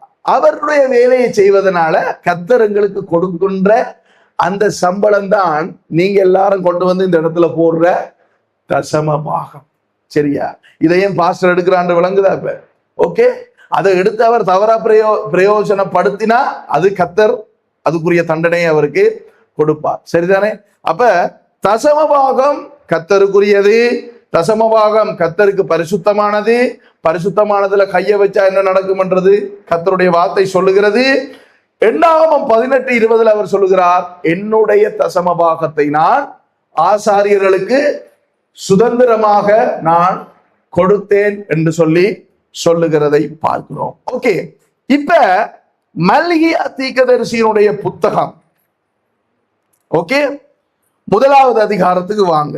மல்கியா தீர்க்கதரிசியினுடைய புத்தகம் 1வது அதிகாரம். பழைய ஏற்பாட்டு வேதாகமத்துல கடைசியில இருக்கிற புத்தகம். அவை ஒரு இடத்துல இருத்தாட்டி வைங்க, ஓடி திரிய வேணா. மத்தேயு 1வது அதிகாரம், மல்கியா 1வது அதிகாரம். மத்தேயு புத்தகத்துக்கு முன்னால இருக்கா மல்கியா? ஓகே, இதுல ஆண்டவர் தீர்க்கதரிசியாகிய மல்கியா மூலமாய் ஒரு காரியத்தை பேசுகிறார், தேவஜனங்களோடு பேசுகிறார். என்னன்னு சொல்லி நாம பார்ப்போமா? ஓகே, இதுல பாருங்க 6வது வசனத்தை கவனிங்க. மல்கியா புத்தகம் 1வது அதிகாரம் 6வது வசனத்துல சொல்கிறார், குமாரன் தன் பிதாவையும், அதாவது மகன் தன் அப்பாவையும், ஊழியக்காரன் தன் எஜமானையும், வேலை செய்கிற வேலையாள் தன் பொஸ்ஸையும் கனம் பண்ணுகிறார்களே, நான் பிதாவானால் என் கனம் எங்கே? இப்ப ஆண்டவர் கேட்கிறார், என்ன சொல்றார்? புள்ள பெற்றோரை கனம் பண்ணுது, சரியோ? வேலை செய்யற இடத்துல நீ என்ன செய்யறா? உங்க மேனேஜர், உங்க பொஸ்ஸோ, ஐயோ சார், எப்படி சார் என்றெல்லாம் கனம் பண்ணுறாய். இப்ப ஆலயத்துக்கு வருகிறாய். எங்க? ஆலயத்துக்கு வருகிறாய். வந்தா ஆண்டவர் கேட்கிறார், நான் பிதாவானால் எந்த கனம் அங்கே, நான் எஜமானானால் எனக்கு பயப்படும் பயம் அங்கே என்று ஆறு கேட்கிறாவா? சேனைகளின் கர்த்தர் தமது நாமத்தை அசட்டை பண்ணுகிற ஆசாரியர்களாகிய உங்களை கேட்கிறார். அதற்கு நீங்கள் உமது நாமத்தை எதினாலே அசட்டை பண்ணினோம் என்கிறீர்கள். நீங்க ஆசாரியர்களா? நீங்க ஆசாரியர்களா? நீங்க ஆசாரியர்கள். அப்ப நான் யாரு? நானும் ஆசாரியர். உங்களுக்குள்ள இருந்த ஒருவனாகிய என்ன ஆண்டவர் இந்த இடத்துல இந்த பிரதான ஆசாரியனுடைய வேலையை, சரிதானே? அங்க பாத்தீங்கன்னு சொன்னா ஆரோனுக்கு கீழே ஆசாரியர்கள் இருந்தாங்க. ஒவ்வொரு வேலைகள் அங்க பொறுப்புகள் கொடுக்கப்பட்டிருந்தது. ஆனால் மற்றவர்கள் அதிபரிசுத்த ஸ்தலத்துக்குள்ளே போக முடியாது. யார் போகலாம்? ஆரோன் மாத்திரம்தான் போகலாம். பிரதான ஆசாரியராய் இருக்கிறவன் மட்டும்தான் போகலாம். தெரியுமா? ஊசாவினுடைய கதையை வாச்சு பாருங்க. ஊசாவின் அண்ணனைத்தான் அங்க அபிஷேகம் பண்ணுகிறார்கள் இந்த உடன்படிக்கை பெட்டியினுடைய வேலையை செய்வதற்கு. ஆனால் ஊசா என்ன செய்கிறான்? அண்ணண்ட வேலையை இவர் செய்ய போகிறார். என்ன நடந்தது? அந்த மாட்டு வண்டியிலிருந்து இந்த உடன்படிக்கை பெட்டி கவிழ்ந்து விழ போகிறது. இவர் போய் கையை வச்சு பிடிச்சார். நாங்க வாசிக்கக்குள்ள எப்படி விளங்கும்? என்னடாப்பா பெட்டி விழ போது தானே, பெட்டி விழுந்தா பிடிக்கத்தானே வேணும். இது என்னது? பிடிக்க கூடாது. ஆண்டவரையும் கொலை செய்தார். முதலாவது சுமந்து வர வேண்டிய உடன்படிக்கை பொட்டிய மாட்டு வண்டியில வச்சு வந்ததே புல. வேதத்தை வாசி பாருங்க. ஆண்டவர் சொல்லுகிறார், உடன்படிக்கை பொட்டிய ஆசாரியர்கள் தன்னுடைய தோளிலே சுமந்து வர வேண்டும். மாட்டு வண்டியில கொண்டு வந்தா. ஏன் மாட்டு வண்டியில கொண்டு வந்தா? முன்னுக்கு வாச்சிங்கடா, பெலிஸ்தியர்களும் உடன்படிக்கை பற்றிய மாட்டு வண்டியில வச்சுதான் அனுப்புனான். அப்ப பார்த்தா மாட்டு வண்டியில வருது, நாங்களும் மாட்டு வண்டியில கொண்டு போவோம். இப்ப கிறிஸ்தவர்கள் அப்படித்தானே, எல்லாரும் அங்க போறாங்க, எல்லாரும் ஒரு கூட்டத்துக்கு எல்லாரும் போறாங்க, நம்மளும் போறேன். என்னத்துக்கு போனோம், எதுக்கு போனோம் தெரியா. கேட்டா அபிஷேகம் வந்ததா. சரி, அபிஷேகம் வந்ததாவே இருக்கட்டுமே, அபிஷேகத்தை வச்சு நீ என்ன செய்ய போறான்? ஒவ்வொரு ஞாயிற்றுக்கிழமையும் அபிஷேகத்தை பெற்று கீழே விழுந்தெலும்பி உங்க வாழ்க்கைய இப்படியே கொண்டு போறியா? அபிஷேகம் என்றா என்னன்றதை விளங்கி கொடுங்க. அபிஷேகம் என்பது ஆண்டவர் தன்னுடைய வேலையை செய்யறதுக்கு ஒரு மனுஷனுக்கு கொடுக்கின்ற அப்பாயின்மெண்ட், சரிதானே? அங்கீகாரம் தான் அந்த அபிஷேகம். அந்த அபிஷேகத்தை பெற்ற நீங்க அல்லது நான் அபிஷேகத்தை வச்சு என்ன செய்ய போறோம்? ஒவ்வொரு தடவையும் ஞாயிற்றுக்கிழமை போறாச்சு, விழுந்தாச்சு. என்ன விழுந்த நீங்க சிஸ்டர்? அபிஷேகம். அடுத்த ஞாயிற்றுக்கிழமை வந்தாச்சு, பாஸ்டர் கை வச்சோன்னே விழுந்தாச்சு, எழும்பியாச்சு. சரி, பாஸ்டர் கேட்கறல தானே, கேட்ட அப்புறம் போயிருமே விசுவாசி. பாஸ்டர் கேட்கறல, இப்ப என்னத்துக்கு வந்திருக்கிறீங்கம்மா, என்னத்துக்கு ஜெபிக்கணும்? ஜெபம் பண்ணுங்க, அபிஷேகத்தை பெற. சரி, அபிஷேகத்தை பெற்று திங்கள், செவ்வாய், புதன், வியாழன், வெள்ளி, சனி 6 நாளும் என்ன செய்ய போறீங்க? ஞாயிற்றுக்கிழமை அபிஷேகம் பெற்றது இந்த வார நாட்கள்ல நடக்கிற ஒரு ஜெப கூட்டத்துக்கும் வராது. ஞாயிற்றுக்கிழமை அபிஷேகம் பெற்றது வார நாட்கள்ல நடக்கிற உபவாச கூட்டத்துக்கு வருமா? வராது. அது என்ன செய்யும்? அபிஷேகத்தை பெற்றது தண்ட வேலையை பார்த்து தெரியும். ஆண்டவர் அதுக்கு அழைச்சாரு. அப்ப இங்க நாங்க நல்லா விளங்கி கொள்ளணும். அப்ப ஊசா போய் என்ன செய்யறான்? கையை வச்சு அதை பிடிக்கிறான். அப்ப நம்ம ஆக்கள் என்னடா கொப்பி அடிக்கிறதானே. இவங்க மாட்டு வண்டியில ஏன் வச்சாங்கன்னா, அங்க பெலிஸ்தர் வந்து பசுமாடுகளை வச்சு அனுப்புறான். இவங்க தாவீதும் இவங்க ஆக்கள் என்ன செஞ்சாங்கண்டா, காளை மாடு வச்சு. நாங்க கொஞ்சம் ஸ்டாண்டர்ட் கூட, நாங்க பொம்பளை மாடெல்லாம் கட்ட மாட்டோம், நல்ல கொம்பு வச்ச காளை மாடு வச்சுக்க. ஆண்டவர் என்ன செய்தார்? போட்டுட்டார் ஊசாவை போட்ட உடனே தாவீதுக்கு பயம் முடிச்சுது. ஐயோ, உடன்படிக்கையும் பட்டியுமனா ஒன்றுமனா கொண்டு அங்கேயே வை என்று சொல்லி அனுப்பிட்டார். அப்ப ஆண்டவர் சொல்லுகிறத அவர் சொல்லுறபடி செய்யணும். அவருக்கு ஆலோசனை சொல்ல வெளிக்கிடக்கூடாது. இதை குறைக்கலாமா, இது குறையுமா, அது நாளைக்கு வாங்க குறைப்பாங்க. கொக்கையில் மார்க்கெட்ல கருவாடு அவ்வளவு கிலோ குறைக்க மாட்டீங்களா? 200 ரூபாய்க்கு போட மாட்டீங்களா? ரெண்டா குறைப்பா. ஆண்டவர் வார்த்தையில நீங்க இந்த சேட்டைகள் விடக்கூடாது. அப்ப இவங்க கேட்கிறாங்களா, உமது நாமத்தை நாங்க எதனால அசட்டை பண்ணிடுவோம் என்கிறீர்கள்? 7வது வசனம், என் பலிபீடத்தின் மேல் அசுத்தமான அப்பத்தை படைக்கிறதினாலேயே, ஆனாலும் உண்மை எதினாலே அசுத்தப்படுத்தினோம் என்கிறீர்கள். என்னத்தை கொண்டு வந்து படைக்கிறானா? அசுத்தமானது. சில இடங்கள்ல காணிக்கை போடுவாங்க, பிஞ்சு போன 20 ரூபாய் தாளை செலோட்டேப்பால ஒட்டி வெட்டி கொண்டு வந்து போடுவான். ஐயோ கேட்டா, ஐயோ தெரியாம போட்டு. நீ தெரியாம போடல, தெரிஞ்சுதான் போட. செலோட்டேப்பை எடுத்து ஒட்டும் வரைக்கும் உனக்கு தெரியாதா இது கிழிஞ்சிருக்கண்டு? செலோட்டேப்பை எடுத்து கிழிஞ்ச தாளை ஒட்டும் வரைக்கும் உனக்கு தெரியாதா? நில்லுங்க, இந்த பாரு வருது. ஆண்டவர் சொல்றார், அசுத்தமானதை அப்பத்தை படைக்கிறதுனாலே, ஆனாலும் உண்மை இதனாலே அசுத்தப்படுத்தினோம் என்கிறீர்கள்.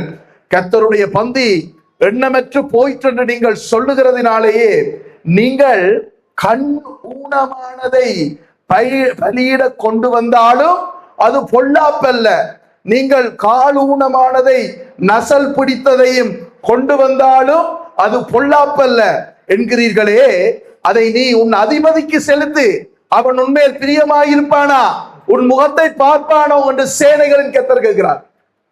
நீங்க உங்களோட சொந்தக்காரர்களுக்கு உடுப்பு சட்டை வேண்டிட்டு போகக்குள்ள எப்படி வேண்டி போவீங்க? கொஞ்சம் நல்லா இருக்கணும் இல்லையா, பார்க்கணும் இல்லையா, பார்த்தா அவள் சொல்லணும், தேங்க்யூ டி, எனக்கு நல்ல கிஃப்ட் அந்த நடி, ஐயோ சொல்லணும். ஆனா ஆண்டவருக்கு பரம்பரை வேண்டும். என்ன இருக்குது பாக்கெட்ல? இத்து போன 20 ரூபா இருக்குதா, கிழிஞ்சு போன 1000 ரூபா இருக்கு, அதை மட்டும் கத்தது என்ன ஆண்டவருக்கு சொல்ல. நீ என்ன செய்யறா? கண்ணூனமானதை கொண்டு வந்து கொடுக்குறா, நசல் பிடிச்சதெல்லாம் கொண்டு வரா, கொண்டு வந்து கொடுத்து போட்டு கேட்கிறா, நாங்க என்ன செஞ்சாங்க ஆண்டவரே? சிலாக்கள் என்ன செய்யற? தெரிஞ்சே புல செய்யற. ஆனா ஆண்டவருடைய சமூகத்துக்கு ஒரு, ஆண்டவரே நான் இந்த பாவத்தை தெரியாம என்ன தெரியாம செஞ்ச? நீ அந்த பாவத்தை செய்யறதுக்கு எவ்வளவு மாஸ்டர் பிளான பண்ணிருப்பா. பாஸ்டர் காணக்கூடாது, விசுவாசி சர்ச்சுக்கு வர மெத்த விசுவாசி காணக்கூடாது, மாஸ்டர் பிளான் பண்ணி செய்து போட்டு தெரியாம செஞ்சிட்டேன். தெரியாம செஞ்சதுக்கு எல்லாமே நீ தெரியாம செய்யல, தெரிஞ்சுதான் செஞ்ச நீ, தெரிஞ்சுதான் செஞ்ச நீ. ஆண்டவருடைய வார்த்தைய ஒரு புறஜாதி ரட்சிக்கப்படாதவன் சொன்னா பரவாயில்ல, என்ன நான் தெரியாம செஞ்சுட்டேன், எனக்கு இது பாவம் தெரியாது, பைபிள்ல இருக்கு, அங்க இருக்கு. பைபிள் வாசிக்கிற நீங்க இது புலண்டு தெரிஞ்சும் செஞ்சீங்கன்னா என்ன நடக்கும்? அது நீங்களும் கத்தரும் பார்த்துக்கலாம். அப்ப இந்த விதமாக நீங்க செய்கிறீங்களே. 9வது வசனம், இப்போதும் தேவனுடைய சமூகத்தை நோக்கி கெஞ்சுங்கள், அப்பொழுது நம்மேல் இறங்குவார். இது உங்களாலே வந்த காரியம், அவர் உங்களை அங்கீகரிப்பாரோ என்று சேனைகளின் கர்த்தர் கேட்கிறார். என்ன கேட்கிறார்? உங்களை அங்கீகரிப்பாரோ என்று சேனைகளின் கர்த்தர் கேட்கிறாராம். விளங்குதா உங்களுக்கு? காயினுடைய காணிக்கையை பலியை அங்கீகரித்தாரா? அங்கீகரிக்கவில்லை. ஆபேலுடைய காணிக்கையை என்ன செய்தார்? அங்கீகரித்தார். சரிதானே? அப்ப உங்களை அங்கீகரிப்பாரான்னு கர்த்தரிடத்துல கேளுங்க. உங்களில் எவன் கூலி இல்லாமல் கதவுகளை பூட்டுவான்? அது அந்த நாட்கள்ல ஒரு இருந்தது. அவங்களுக்கு ஆலயத்துல கதவை பூட்டி திறக்கிறதுக்கும் கூலி கட்டாக்கள்லாம் இருக்கான பலிய தீர்க்கதரிசி புத்தகத்துல. நீங்க அதுக்கு பிறகு வாசிச்சு பாருங்க. ஓகே, இப்ப 3வது அதிகாரத்துல பாருங்க. 3வது அதிகாரம் மல்கியா புத்தகம் தான். 8:10 ஆண்டவர் திருப்பி பேசுகிறார். மனுஷன் தேவனை வஞ்சிக்கலாமா? இதெல்லாம் புதுசா பைபிள்ல இல்ல, இதெல்லாம் இருக்குது. வருஷம் இந்த வசனம் அதுலதான் இருக்குது, எல்லாருக்கும் தெரியும். இருந்தாலும் திருப்பி வாசிக்கிறேன், என்ன செய்யறது? ஊழியக்காரனை வந்துட்டேனே. மனுஷன் தேவனை வஞ்சிக்கலாமா? நீங்களோ என்னை வஞ்சிக்கிறீர்கள், ஏமாத்துகிறீர்கள். ஏதிலே உண்மை வஞ்சித்தோ என்கிறீர்கள். வஞ்சித்ததும் இல்லாம என்ன கேக்குறீங்க? எதுல நாங்க ஏமாத்துன ஆண்டவரே, எதுல நாங்க அப்படி செஞ்ச, நாங்க ஒன்றுமே தெரியாத பாப்பா அப்படி கேக்குது. அப்ப வஞ்சித்தோம் என்கிறீர்கள். தசமபாகத்திலும் காணிக்கையிலும் தானே நீங்கள் சபிக்கப்பட்டவர்கள். நான் சொல்லல, நான் சபிக்கல உங்களை. பைபிள் இருக்கா சிஸ்டர்? உங்களோட பைபிள் இருக்கா? என்ன வஞ்சித்தா என்னவா? ஆசீர்வதிக்கப்பட்டவர்களா? நான் சொல்லல, நான் வாபஸ் பண்றேன். நான் சொல்லல, வேதம் சொல்லுது. நீங்கள் சபிக்கப்பட்டவர்கள், ஜனத்தாராகிய நீங்கள் எல்லாரும் என்னை வஞ்சித்தீர்கள். என் ஆலயத்தில் ஆகாரம் உண்டாயிருக்கும்படி என்ன சொல்லுகிறார் ஆண்டவர்? என்னுடைய ஆலயத்துல நீ தீர்மானிக்க கூடாது உன்னுடைய தசம பாகத்தை வச்சு நீ என்ன செய்ய போகிறாய் என்று. ஆலயத்துக்கு கொண்டு வா, ஆலயத்துக்கு ஆகாரம் உண்டாயிருக்கும்படி தசம பாகங்களை எல்லாம் பண்டசாலையிலே கொண்டு வாருங்கள். அப்பொழுது நான் வானத்தின் பலகணிகளை திறந்து இடங்கொள்ளாமல் போகும் மட்டும் உங்கள் மேல் ஆசீர்வாதத்தை வருஷிக்க மாட்டேனோ என்று அதனால் என்னை சோதித்து பாருங்கள் என்று யார் சொல்லுகிறார்? மல்கியா சொன்னாரா? சேனைகளின் கர்த்தர் சொல்லுகிறார். உன் தேவனாகிய கர்த்தரை பரீட்சை பாராதிருப்பாயாக என்று வேதம் சொல்லுகிறது. ஆனால் ஆண்டவரே அனுமதி கொடுக்கிறார். தசமபாகம் காணிக்கையில நீ என்ன சோதித்துப்பார், என்னை சோதித்துப்பார். நீங்க பணத்துல புடி இருந்தா, பணத்தை இழுத்து புடிச்சு வச்சுட்டு அந்த எடுத்து கொடுக்கறதுக்கு தடுமாற்றம் இருந்தா நல்லா விளங்கி கொள்ளுங்க, நீங்க கர்த்தரை விசுவாசிக்கல. விசுவாசம் இல்லாம கர்த்தரை பிரியப்படுத்தலாமா?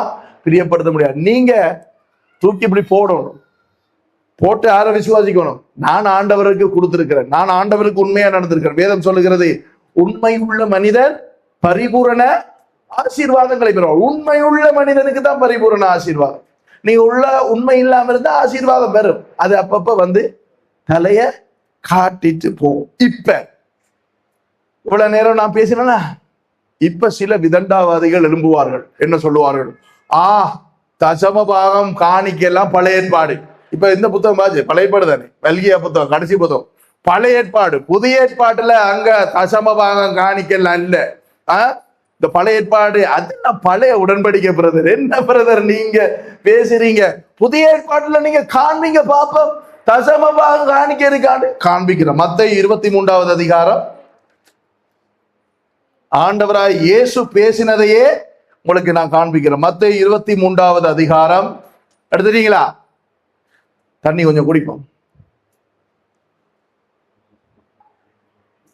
மத்தேயு 23ஆம் அதிகாரம் 23வது வசனத்துல ஆண்டவர் சொல்லுகிறார், இயேசு கிறிஸ்து பேசுகிற வார்த்தை, மாயக்காரராகிய வேதபாரகரே பரிசேயரே உங்களுக்கு ஐயோ, நீங்க என்ன செய்றீங்க என்றால், நீங்கள் ஒட்டலாமையிலும் வெந்தயத்திலும் சீரகத்திலும் தசமபாகம் செலுத்தி நியாய பிரமாணத்தில் கற்பித்திருக்கிற விசேஷித்தவளாகிய நீதியையும் இரக்கத்தையும் விசுவாசத்தையும் விட்டு விட்டீர்கள். இந்த வேதபாரகர் பரிசேயர்கள் என்ன செய்தாங்கண்டா, அவங்களோட சில விசுவாசிகள மனப்பான்கு இப்படி இருக்குது. அவங்க நினைக்கிற தசமபாகம் காணிக்க போட்டா ஆண்டவர் சந்தோஷமாயிருவார், நாங்க எங்கட இஷ்டப்படி என்ன வேண்டுமானாலும் செய்யலாம் என்று நினைக்கிற ஒரு கூட்டம் இருக்கு. சரிதானே? ஆண்டவர் இந்த இடத்துல சொல்லுகிறார், நீங்க தசமபாகத்தை கொடுத்து போட்டு நீதியையும் இரக்கத்தை எல்லாம் விட்டு விட்டீங்க, விசுவாசத்தையும் விட்டு விட்டீர்கள். முடியக்குள்ள என்ன சொல்லுகிறார் இயேசு? அதெல்லாம் செய்ய தேவையில்லை, இதை மட்டும் செய்யணும்னு சொல்லுகிறாரா? வாசிங்க. இவைகளையும் செய்ய வேண்டும், அவைகளையும் விடாதீர்கள். என்ன செய்யட்டா? இதையும் செய்யணும், அதையும் விடக்கூடாது. இப்ப இயேசு சொல்றாரா அது பழைய ஏற்பாடு, தசமபாகம் காணிக்கலாம் பழைய ஏற்பாடு, புதிய ஏற்பாடுல தேவையில்லைன்னு சொன்னாரா? இல்ல. அவர் சொன்னார், நீ தசமபாகத்தையும் செய்ய வேண்டும், உனக்கு உண்ட குணத்தை நீ மாத்தணும், உனக்குள்ள நீதியும் வரணும், இரக்கமும் வரணும், விசுவாசமும் வர வேண்டும் என்று ஆண்டவராய் இயேசு சொன்னார். இப்ப யாராவது சொல்லலுமா தசமபாகம் பழைய ஏற்பாடு என்று? ஒருத்தரும் சொல்லல. அது புதிய ஏற்பாட்டுல ஆண்டவராய் இயேசு கிறிஸ்துவே அவருடைய வாயினால சொல்றார். அது 2 புத்தகங்கள் எழுதப்பட்டிருக்கு. மத்தேயுலையும் எழுதப்பட்டிருக்கிறது, லூக்கா 11வது அதிகாரம் 42வது வசனத்திலையும் இதே சம்பவத்தை 2 வேறு நபர்கள் மூலமாய் கர்த்தருடைய ஆவியானவர் எழுதி வைத்திருக்கிறார். ஓகே, இப்ப அப்போஸ்தலனாகிய பவுல் ஒரு விஷயத்தை சொல்லுகிறார். நீங்க உங்களுக்கு இந்த சபையில இருக்கிற உங்களுக்கும் நான் பேசுறேன், இந்த செய்தியை கேட்டுக்கொண்டிருக்கிறார்களுக்கு பேசுறேன், ஆன்லைன் மூலமாக யூடியூப் மூலமாக இந்த செய்தியை கேட்கிறவர்களுக்கு நான் பேச விரும்புகிறேன். அப்போஸ்தலனாகிய பவுல் ஒரு ஆலோசனையை சொல்லுகிறார், ஒரு காரியத்தை பேசுகிறார். 2 கொரிந்தியர் 9வது அதிகாரம், 2 கொரிந்தியர் 9வது அதிகாரம் எடுங்க.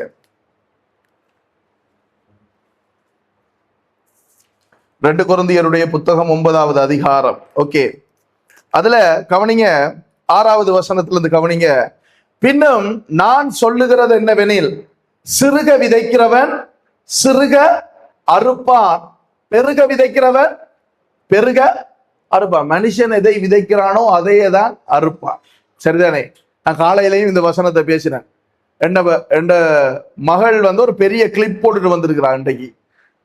அப்ப நான் வைஃப்ட சொன்னேன், அவ சின்ன கிளிப் போட்டாலே கலட்டி எறிகிறா, நீங்க பெரிய கிளிப்பை போட்டிருக்கிறீங்களே என்று. அப்ப என் மனசுல ஒரு வசனம் வந்தது, அதை நான் ஒரு ஜோக்கா சொன்னேன். அவ சின்ன கிளிப் எல்லாம் கலட்டி எறிஞ்சபடினாலும் பெரிய கிளிப் போட்டிருக்கிறாவோ, விதைச்சிருக்காவோ, ரோட்டா விதைச்சிருக்காவோ, எல்லா போற இடம் எல்லாம் கிளிப்பை கலட்டி எறிகிறான் மேலவை. அப்ப வேதம் சொல்லுகிறது, மனுஷன் எதை விதைக்கிறானோ அதை அறுப்பான். சரிதானே? சிறுக விதைக்கிறவன் என்ன அறுப்பானா? பெருசா அறுப்பானாமா? சிறுகதான் அறுப்பான். சரியா? பெருக விதைக்கிறவன் பெருக அறுப்பான். சரியா? வேதாகமத்தின் ஃபோமியுலா, சரியா, சட்ட திட்டங்களை நாங்கள் மாற்ற முடியாது. 7வது வசனம், அவனவன் விசனமாயும் அல்ல. என்னடாப்பா தசமபாகத்தை பத்தி பேசித்திருக்க? இப்பயே சில ஆக்கள் நினைக்கலாம், என்ன இது முடியாதா, பிறகு என்னது ஓவரா பேசுறார், எதையா முடிக்க சொல்லுங்க, அப்ப மனசுக்குள்ள சொல்லலாம். முன்னால சிரிச்சு கொண்டு எப்படி இருக்கிறீங்க, உள்ளுக்குள்ள காசு தேவை போல என்ன நினைக்கலாம். அதான் ஆண்டவருக்கு தெளிவாவே ஆவியானவருக்கு தெரியுதானே எல்லார மனசும். அவர் சொல்லுகிறார், அவனவன் விசனமாயும் அல்ல கட்டாயமாயும் அல்ல, தன் மனதில் நியமித்தபடியே கொடுக்க கடவன். உற்சாகமாய் கொடுக்கிறவனிடத்தில் பாஸ்டர் பிரியமாய் இருக்கிறார். யார் பிரியமா இருக்கிறார்? தேவன் பிரியமாய் இருக்கிறார். நீங்க உற்சாகமா கொடுத்தால் தேவன் பிரியமாய் இருக்கிறார். சரியா? 8வது வசனம், மேலும் நீங்கள் எல்லாவற்றிலும் எப்பொழுதும் சம்பூரணம் உள்ளவர்களாயும் சகலவித நற்கிரிகைகளும் பெருகிறவர்களாயும் இருக்கும்படியாக தேவன் உங்களிடத்தில் சகலவித கிருபையை பெருகச் செய்ய வல்லவராய் இருக்கிறார். சரியா? உங்களை பெருகச் செய்கிறவர் கர்த்தர். நல்லா விளங்கி கொள்ளுங்க, பாஸ்டர் இல்லை. சரியா? உங்களை பெருகச் செய்கிறவர், உங்களை ஆசீர்வதிக்கிறவர் கர்த்தர். நீங்கள் உண்மையா இருக்க வேண்டியவர் கர்த்தர், நீங்க பின்பற்ற வேண்டியவர் கர்த்தர், நீங்கள் கீழ்ப்படிய வேண்டியது கர்த்தருடைய வார்த்தைக்கு. சரிதானே? 9வது வசனம் சொல்லுகிறது, வாரி இறைத்தான், ஏழைகளுக்கு கொடுத்தான், அவனுடைய நீதி என்றென்றைக்கும் நிற்கும் என்று எழுதியிருக்கிறபடியாகும். விதைக்கிறவனுக்கு விதையையும் புசிக்கிறவனுக்கு ஆகாரத்தையும் அளிக்கிறவர் உங்களுக்கு விதையை அளித்து அதை பெருக பண்ணி உங்கள் நீதியின் விளைச்சலை வர்த்திக்க செய்வார். என்ன சொல்ற? நான் சொன்னேன், அந்த நாட்கள் விவசாயம் தான் பிரதானமான தொழிலா இருந்தது. என்னவா? விதைக்கிறவர்களுக்கு என்னத்தை கொடுக்கிறாரா? விதையை. அப்ப நீங்க இங்க கொண்டது விதைக்கிறதுக்கு உங்களுக்கு வேலையை கொடுத்ததாரா? யாரு கொடுத்தா? உங்களுக்கு வேலை கொடுத்ததாரு? ஆண்டவர். உங்களுக்கு வேலை கொடுத்தது ஆண்டவரா பிசாசாண்டு நீங்களே யோசிக்கணும். பிசாசு கொடுக்குற வேலையும் இருக்கு. பிசாசு கொடுக்குற வேலை எப்படி இருக்கும்? கத்துற ஞாயிற்றுக்கிழமை ஓய்வு நாளுக்கு ஆராதனைக்கு போக முடியாம இருக்கும், ஜெபக்கூட்டத்துக்கு போக முடியாம இருக்கும், ஜெபிக்க முடியாம இருக்கும், வேதத்தை வாசிக்க முடியாம இருக்கும், மனசுல திருப்தியும் சந்தோஷமும் இல்லாம இருக்கும். அப்ப ஆண்டவருடைய வார்த்தை சொல்கிறது, விதைக்கிறவனுக்கு விதையை கொடுக்கிறவர். விதை இருந்தா தானே அவன் விதைச்சு விவசாயம் செய்யலாம். அந்த விதையை கொடுக்கிறதே கர்த்தர் தான். அதாவது நீங்க இங்க கொண்டு வந்து போடுற பணத்துல அந்த சம்பளத்தை கொடுக்கிறது உங்களுக்கு யாரு? கர்த்தர். வேலையை கொடுக்கிறது யாரு? கர்த்தர். உங்களுக்கு தொழிலை பெருக பண்றது யாரு? கர்த்தர். நீங்க நினைக்க வேணாம், நான் என்ற படிப்பால திறமையால தான் வேலை செய்யறேன், எனக்கு இருக்க அறிவால தான் நான் வேலை செய்யறேன். கடைசி வரைக்கும் நினைச்சிடாதீங்க. நினைச்சீங்க அன்றைக்கு உங்களுக்கு அழிவு ஆரம்பம். உண்மையா சொல்றேன்னா பெருமை வந்துட்டு தானே. ரெண்ட படிப்பு தெரியுமா? நான் பட்டம் பெற்ற பாஸ்டர் தெரியுமா? அங்க அது அங்க அந்த மூளையால போய் இப்படி பெண்டா அவங்களுக்கு விளங்கும். ரெண்டு பட்டம் பெற்ற பாஸ்டருக்கு பேசக்கூடாது நீ என்றத. பட்டம் பெற்றவன் நான் என்ற திறமை தெரியுமா? இதெல்லாம் கொடுக்கிறது யாரு? கர்த்தர். சரியா?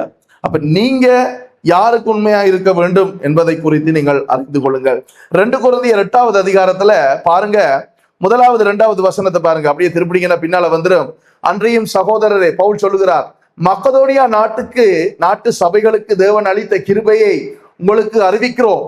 அவர்கள் மிகுந்த உபத்திரவத்தினாலே சோதிக்கப்படுகையில் கொடிய தரித்திரம் உடையவர்களாய் இருந்தும் தங்கள் பரிபூரண சந்தோஷத்தினாலே மிகுந்த உதாரத்துவமாய் கொடுத்தார்கள். மக்கதோனியாவில் இருந்த சபை என்ன செய்ததா? மக்கதோனியாவின் சபை ஜனங்கள் உபத்திரவத்தில் இருந்தாங்க. அவங்க என்னத்துல இருந்தாங்க? தரித்திரத்தில் இருந்தாங்களா? தரித்திரம் உடையவர்களாக இருந்தாங்க. சாப்பிட்றதுக்கு கூட காசு இல்லை, வழி இல்லாம இருந்தாங்க. ஆனா என்ன செய்தார்கள்? உற்சாகமாய் கொடுத்தார்கள். சிலாக்கள் சொல்றது, எங்களுக்கு கஷ்டம், இப்ப முதல் மாதிரி வருமானம் இல்லை, பிசினஸ் இல்லை, எங்களுக்கு இப்ப முதல் மாதிரி சம்பளம் இல்லை, இப்ப விலைவாசி கூட, பெட்ரோல் விலை கூட, வீட்டுல செலவுகளை சமாளிக்கிறதுக்கே கஷ்டமா இருக்கு, அதனாலதான் நாங்க தசமபாகம் காணிக்க கொடுக்கறதில்ல பாஸ்டர். பாஸ்டர் சொல்லலாமா? இல்ல நீ கொடுக்கத்தான் வேண்டும் என்று சொல்ல முடியாது. ஆண்டவருடைய வார்த்தை சொல்லுகிறது, மக்கதோனியா சபை ஜனங்கள் எப்படி கொடுத்தாங்களாம்? உதாரத்துவமாய் கொடுத்தார்கள். சரியா? பரிபூரண சந்தோஷத்தினாலே மிகுந்த அவங்க சந்தோஷமாய் கொடுத்தாங்க. சிலாக்கள் வந்துட்டா அவனுக்கு கொடுக்கணும்டாப்பா, வந்துதான் கொடுக்கணும். நான் ஊழியத்தை ஆரம்பிக்கும் பொழுது இது ஒரு சம்பவம் ஒன்று நடந்தது. அவங்கள்ட்ட கடைக்கு ஜெபம் பண்ண கூப்பிட்டாங்க. எனக்கு அதுக்கு முதல்ல யாரு வந்திருக்கா ஜெபம் பண்ணா எனக்கு தெரியாது. அப்ப நான் போய் முதல் தடவை ஜெபிக்கிறதுக்கு போறேன். எனக்கு அப்படி போய் ஜெபிச்சும் பழக்கம் இல்லை கடையில. எனக்கு உண்மையா தான் அப்படி கடையில போய் ஜெபிக்கிறேன்டா, என்னடா இது கடையில போய் கடைக்கா ஜெபிக்கிற என்ற மாதிரி. சரி, ஓகே ரெண்டு போட்டு நான் வீட்டுல இருந்து ஜெபம் பண்ணி போட்டு வலிக்கிறேன். இருதயத்துல ஒரு காரியத்தை ஆண்டவர் போட்டார். ஆண்டவர் சொன்னார், அங்க அவங்க 5000 ரூபாய் காணிக்க தருவாங்க, நீ என்ன செய்யணும், அதை வாங்க கூடாதுன்னு சொன்னார். எனக்கு அவங்க 5000 ரூபாய் தான் கொடுக்குறேன்னு தெரியாது, அது எனக்கு ஒண்ணுமே தெரியாது. நான் போய் ஜபிச்சுட்டு வந்ததுக்கு பிறகு அண்டி எனக்கு 5000 ரூபாய் காசு, 5000 ரூபாய் தானே நீட்டு. நான் சொன்னேன் எனக்கு வேணாமாட்டேன். இல்ல இது பெட்ரோல் அடிக்க வச்சுக்கணும். உண்மையாவே பெட்ரோல் அடிக்கிறதுக்கு தேவைப்பட்டது அன்றைக்கு சிவப்புல இருக்குது. இல்ல எனக்கு வேணாம். ஏன் வாங்குங்களேன். நான் சொன்னேன் இல்ல எனக்கு ஆண்டவர் சொன்னார் வாங்க வேணாமட்டு, எனக்கு வேணாம் ரெண்டு போட்டு நான் வந்துட்டேன். சரியானே? வந்ததுக்கு பிறகு ஆண்டவர் ஆசீர்வதித்த ஆசீர்வாதம் 5000 ரூபாயை விட பெருசு. அதுக்கு பிறகு அந்த கடைக்கு போன பிறகு அந்த கடையில இந்த மெத்தாக்கள் சொன்னாங்க, என்ன தெரியுமா, என்ன நீங்க காணிக்க வேண்டாமா, அங்க கொஞ்சம் பேர் இருக்காங்க என்னோட கதைக்கிற, ஏன் நீங்க வாங்கல, உங்களுக்கு பிழைக்க தெரியாது, உங்களுக்கு முதல் நிறைய பாசமார் ஜெபிச்சுட்டு காணிக்கையும் வேண்டி பிரியா சேட்டம் தச்சுட்டு போயிருக்காங்க, நீயும் இருக்கிய பிழைக்க தெரியாதால் என்று கடையில வேலை செஞ்சவன். நான் சொன்னேன், ஐயா நான் பிழைப்புக்கு ஊழியத்துக்கு வரலையா, ஊழியத்துக்கு வர்றதுக்கே விருப்பம் இல்லாம ஆண்டவர் என்ன பலவந்தம் பண்ணினபடினால ஊழியத்துக்கு வந்த. ஏன் ஆரம்பத்துல என்னுடைய மனைவியோட பேசும் பொழுது மனைவி சொன்னா, அப்ப நாமளும் முன்னால ஒரு பொட்டியை வச்சுட்டு காணிக்க போடுங்க போடுங்கன்னு இதுலயே நம்ம வைத்த கழுவுற. நான் சொன்னேன், நீ காணிக்கையை பத்தி முன்னுக்கு பொட்டி வைக்கிறது வெக்கக்கேடு என்று நினைக்கிறா, நான் வேலை இல்லாம இருக்கிறது வெக்கக்கேடு என்று நினைக்கிறேன் என்று அவரோட காட்சி. ஆனால் உண்மை என்னென்றால், நான் சொல்றேன் உங்களுக்கு, இந்த கட்டடத்தை நீங்க பாக்குறீங்க, இது இங்க இருக்கிற சபை ஜனங்கள பணத்துல கட்டுப்பட்டது கிடையாது, யாரும் காசு கொடுத்து கட்டப்படல. இத ஊழியர்கள், பெரிய பெரிய ஊழியர்கள் அவங்க காசு கொடுத்தாங்க, நான் கட்டுங்க. வளமையா ஜனங்கள் போடுகிற பணத்துலதான் திருச்சபை கட்டடங்கள் கட்டப்படும். உங்களுக்கு தெரியுமா? இன்னைக்கு நீங்க சொகுசா இந்த இடத்துல இருந்து ஆண்டவர் ஆராதித்து கர்த்தருடைய வார்த்தையை கேட்பதற்கான வாய்ப்பை ஏற்படுத்தி கொடுத்தவர் யார் தெரியுமா? ஆண்டவர். நாங்க ஆண்டவருக்கு உண்மையா இருக்கும் பொழுது ஆண்டவர் என்ன செய்வார்? நம்மை ஆசீர்வதிக்கிறவரா இருக்கிறார். சரியானே? அப்ப இந்த தசமபாகம் காணிக்கை என்ற விஷயத்த ஆண்டவர் ஏன் நியாய பிரமாணத்துக்குள்ள கொண்டு வந்து ஏற்படுத்தினார் என்றால், நீங்க கர்த்தருடைய வார்த்தைக்கு கீழ்ப்படிய வேண்டும், கர்த்தர் மேல நீங்க விசுவாசமா இருக்க வேண்டும். உங்களை ஆசீர்வதிக்கிறது உங்களோட வெளிநாட்டில் இருக்கிற பிள்ளைகள் அல்ல, உங்களோட வெளிநாட்டில் இருக்கிற சொந்தக்காரர்கள் அல்ல, கர்த்தர் என்கின்ற விசுவாசம் உங்களுக்குள்ளே வர வேண்டும்.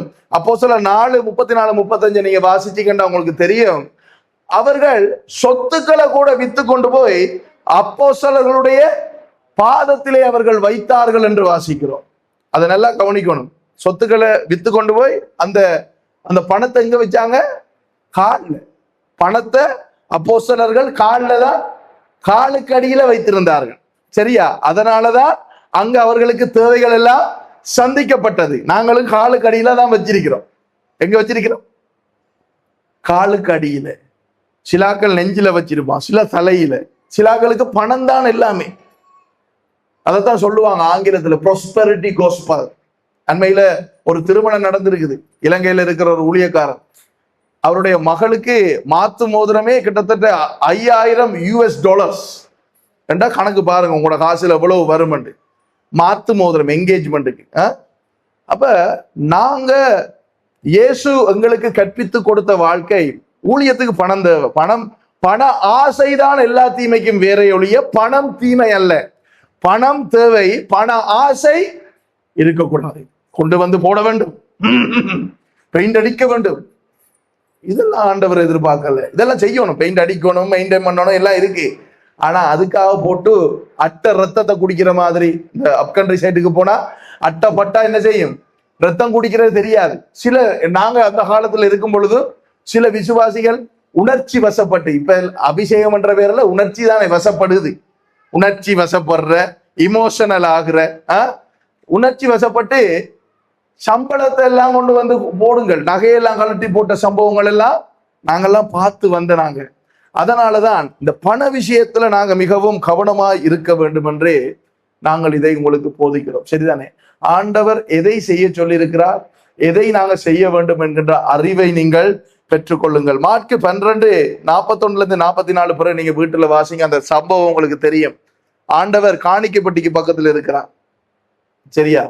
ஆனால் அந்த இடத்துல ஒரு விதவை, ஏழை விதவை, அவள் 2 வெள்ளிக்காசுகளை அங்கே போடுகிறார். அப்ப இயேசு சொல்லுகிறார், நீங்க எல்லாம் உங்கள்ட்ட இருக்கிறதுல ஒரு பங்கை நீங்க போட்டீங்க, ஆனா அவள் தன்னிட்ட இருந்ததையே போட்டார். அப்ப அவர் சொல்லுகிறார், உங்களுடையதை விட அவளுடைய அந்த காணிக்கை தான் பெருசு, பெருமதி சின்ன. அவள் போட்டது மத்தாக்கள பெருமதியை விட சின்ன பெருமதி. ஆனால் அவளுடைய இருதயம் இருந்தது பாருங்க, என்ன? நான் ஆண்டவருக்கு இதை நான் போடுவேன் என்ன அந்த காணிக்கைப்பட்டியில போட்டாள். அதை அவர் பார்த்தார். அதே போல நீங்க செய்கிற ஒவ்வொரு காரியத்தையும் கர்த்தர் நன்கு கவனிக்கிறார். சரிதானே? ஆகையினால அன்பானவர்களே, பிரியமானவர்களே, தசமபாக காணிக்கையை குறித்து நான் முதலாக பேசின செய்தியும் கடைசியாக பேசின செய்தியும் இதுதான் என்று நான் கர்த்தருக்குள்ளே விசுவாசிக்கிறேன். ஆகையினால நீங்க எப்படி ஆண்டவருக்கு முன்பாக, நான் இந்த இடத்துல அடிக்கடி சொல்லுகிற ஒரு விஷயம், நீங்களும் ஆண்டவரும் என்கின்ற ஒரு மனநிலையை உங்களுக்குள்ள கொண்டு வாங்க. சரிதானே? மெத்தாக்கள் பார்ப்பாங்க, பாஸ்டர் என்ன நினைப்பார், பாஸ்டர் என்னத்தை நினைச்சா என்ன, உங்களுக்கு மனுஷன் இது தேவையில்லை, கர்த்தர் உங்களுக்கு முக்கியமாக இருக்கணும். அப்படிப்பட்ட மனநிலையை உங்களுக்குள்ள ஏற்படுத்த வேண்டும் என்பதுதான் இந்த இடத்துல இந்த ஊழியத்தினுடைய பிரதானமான நோக்கம். இங்க நாங்க விசுவாசிகளை உருவாக்குவதற்கு சபை நடத்தவில்லை, சீஷர்களை உருவாக்குவதற்கு நாங்கள் சபை நடத்துகிறோம். அதனால நீங்க ஒவ்வொருவரும் சரிதானே, நீங்க எல்லாரும் சீஷனா இருக்கணும். அங்களா இருந்தாலும் சீஷனா இருக்கணும். அங்கள் துணியை வெட்டக்குள்ளையும் சுவிசேஷம் சொல்லணும். அவர் சுவிசேஷம் சொல்லி கொண்டு இருக்கார். அவர் வாயால பேச மாட்டார், அவர் வீட்டிலேயே பேசுறல, பாட்டை கிட்ட போட்டு ஒன்றையாவது காதல தள்ளி விட்டுருவாரு சுவிசேஷத்தை. அங்க எந்த நேரமும் பாட்டும் இதுவும் தான் போகும், பரதம் இல்ல, பாட்டும் பிரசங்கமும் போகும் அங்க. அப்ப நீங்க ஒவ்வொருவரும் ஆண்டவருக்காக நீங்கள் செயல்பட வேண்டும். உங்களோட வாழ்க்கையை நீங்க ஆண்டவருக்காக வாழுங்க, ஆண்டவரை விசுவாசியுங்கள், கர்த்தர் உங்களை ஆசீர்வதிப்பார். நாங்கள் கண்களை மூடி ஜெபம் பண்ணுவோம் கேட்ட செய்திக்காக. மகா இரக்கமும் கிருபையும் உள்ள பரிசுத்தமுள்ள நல்ல பிதாவே, இந்த நாளிலும் கூட நாங்கள் கேட்ட இந்த செய்திக்காய் உமக்கு நன்றி செலுத்துகிறோம். ஆண்டவருடைய வார்த்தையின் வாயிலாக எங்கள் ஒவ்வொருவரோடு பேசினீர், அதற்காக நன்றி செலுத்துகிறோம். ஆண்டவரை தொடர்ந்தும் பரிசுத்த ஆவியானவரே, இந்த வார்த்தைகள் ஆண்டவரே கற்பாறை உள்ள நிலத்திலே விழுந்த விதைகளைப் போல அல்லாமல், ஆண்டவரே வீதியோரங்களிலே விழுந்த விதைகளைப் போல அல்லாமல், ஆண்டவரே முட்புதர்கள் நடுவிலே விழுந்த விதைகளைப் போல அல்லாமல், ஆண்டவரே நல்ல நிலத்திலே விழுந்த விதைகளைப் போல இது 30, 60, 100மாக ஒவ்வொருவருடைய வாழ்க்கையிலும் ஆண்டவரே கனி கொடுக்கும்படிக்கு நாங்கள் ஜெபிக்கிறோம். விசேஷமாக ஆண்டவரே இந்த வசனத்துக்கு கீழ்ப்படிவதின் நிமித்தம் அவருடைய வாழ்க்கையில வருகிற ஆசீர்வாதங்களை இந்த இடத்திலே அவர்கள் சாட்சிகளாய் பகிர்ந்து கொள்ள ஆண்டவரே ஒவ்வொருவரையும் நீர் ஆசீர்வதிப்பீராக. உம்முடைய நாமத்தை மாத்திரம் நீர் மகிமைப்படுத்துவீராக. இயேசுவின் மூலம் ஜெபம் கேட்கிறோம் எங்கள் ஜீவனுள்ள நல்ல பிதாவே, ஆமென்.